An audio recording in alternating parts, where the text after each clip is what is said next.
สบายดีครับกินอะไรได้ยังสบายดีพี่น้องว่าสุขุสุขคนเนาะวันนี้เฮากับมากินข้าวเที่ยงอยู่ห้องมาซาวแล้วก็มีสุ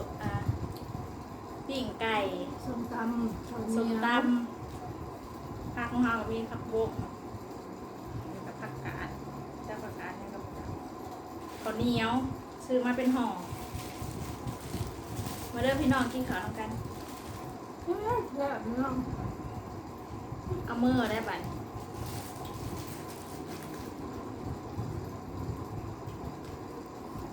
ใส่ปูน้ำเอาบอก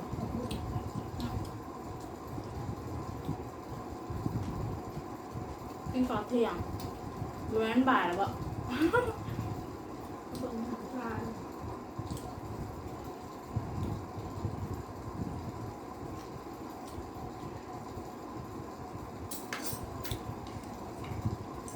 ซื้อตำมะหุ่งกับปิ้งไก่มาสู่คนกินเนาะ มันกระเพรา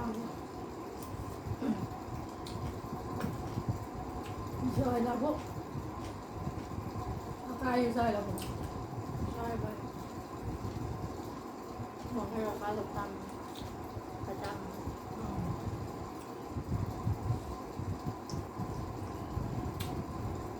แซ่บแซ่บพี่น้อง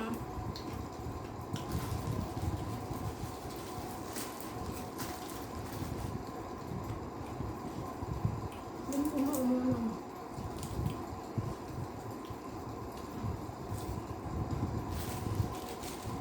จะบอกว่านี่ก็ซื้อสั่งห้า ที่เราแทน สองถุงก็จ่ายไปเลยสอง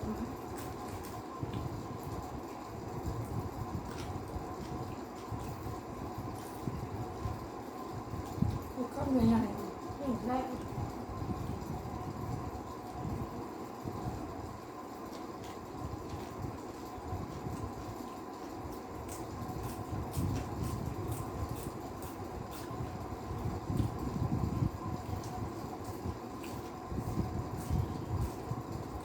ปิ้งไก่ จับ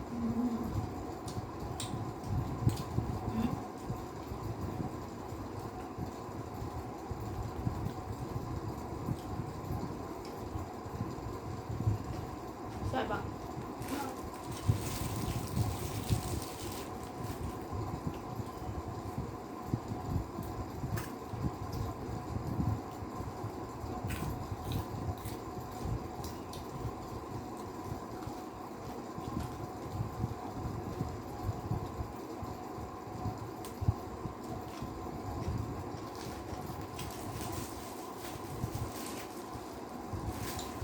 บอกเป็นตัวเรื่องทำไมกูบอกเขาไปถึงกินด้วย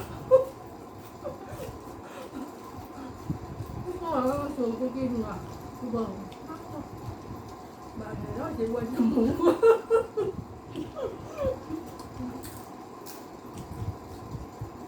กินหมดเลยหมดแล้วบ่ หาก็จะกินเลย บอกเขามาจะกินนี่จะได้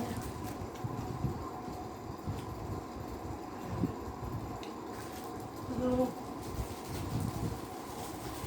ว่าโมกว่า ลูกจะได้นะ เดินทางออก บนทางเลยว่ะคือแล้วเขาบอกมันบอก มาเด้อพี่น้องเอ้ย มันแสบทั้งเพชร สิกินเบิร์ดหรือเปล่า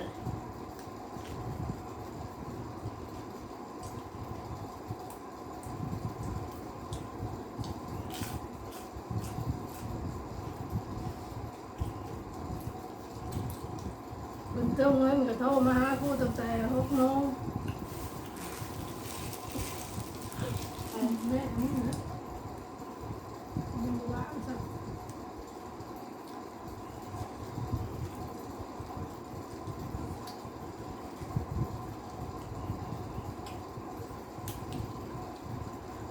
เจ้ากินไก่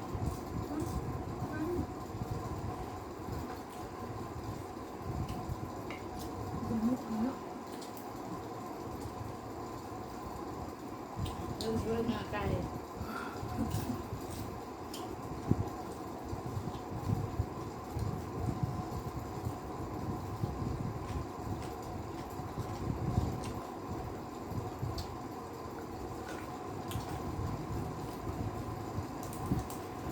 เมื่อเราก็เป็นเพื่อนนะมันเป็นบ้า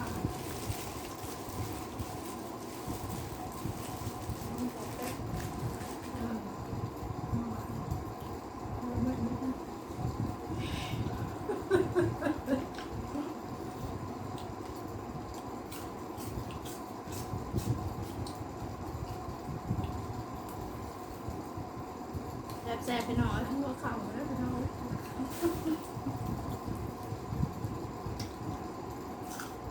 หายสักนาทีกัน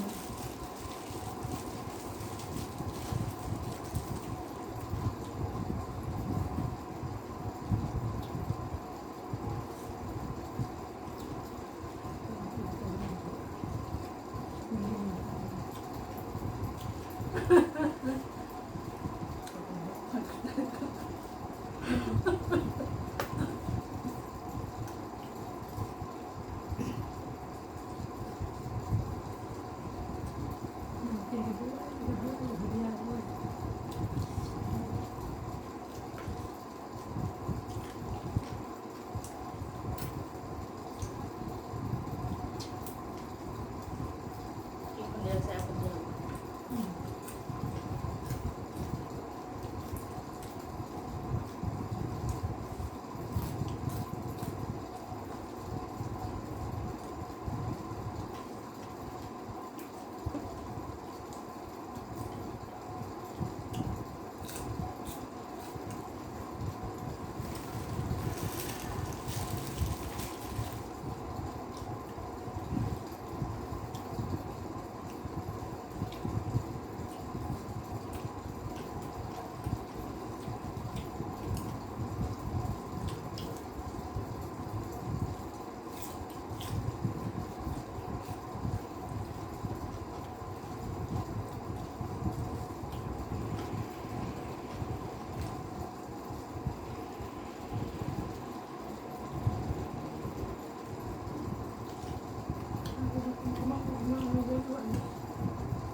ใส่มือแล้วจะแซ่บเนาะ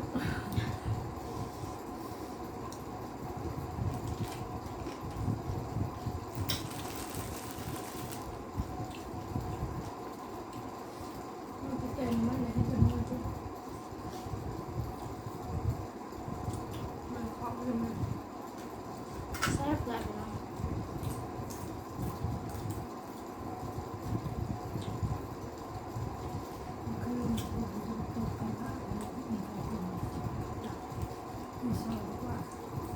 จัดน้ำลงมาน้ำลงมาน้ำลงมา เขาจะต้องอย่างนี้เลยพาไปบ้านจองเธอเขาตั้งแต่คน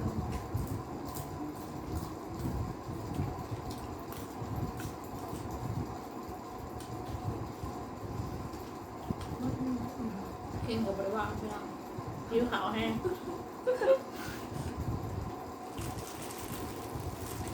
ที่ตั้งแต่มาประมาณ นอนเนี่ย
มันเป็นย่างยังไม่อยู่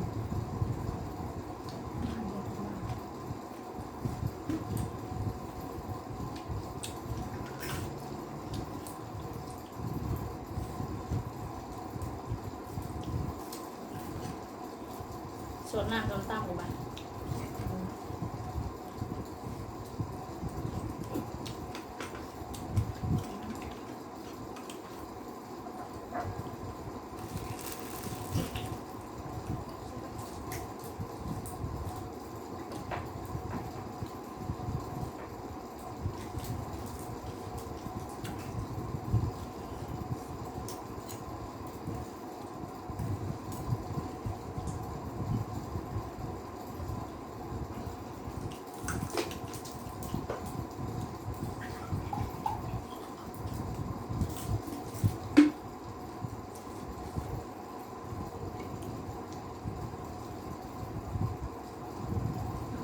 น้ำแซ่บแซ่บ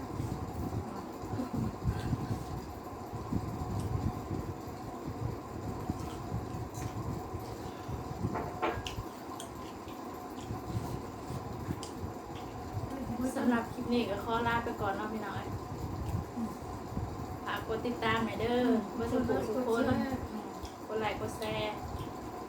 เกิดเป็นกำลังใจให้เราเนาะ กดกระดิ่ง ขอบใจหลาย เรื่องก็ ๆ